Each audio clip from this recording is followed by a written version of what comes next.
nuk mund të bëhen pa u ndryshu ligji mbi veçeverisë lokale, sa i përket ligjit për pronë publike, sepse sinqerisht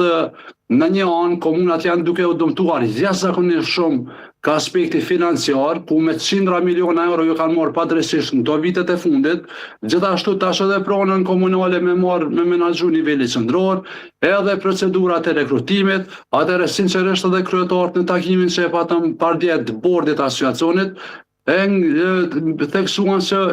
për çka duhen institucionet e nivelit lokal, nëse ja merr buxhetin, nëse ja merr pronën, nëse ja merr procedurat e rekrutimit, atëherë do të mbesin institucionet të cilat do t'i shërbejnë qytetarëve vetëm me shimin e certifikatave të lindjes apo të pronës apo diçka të tillë.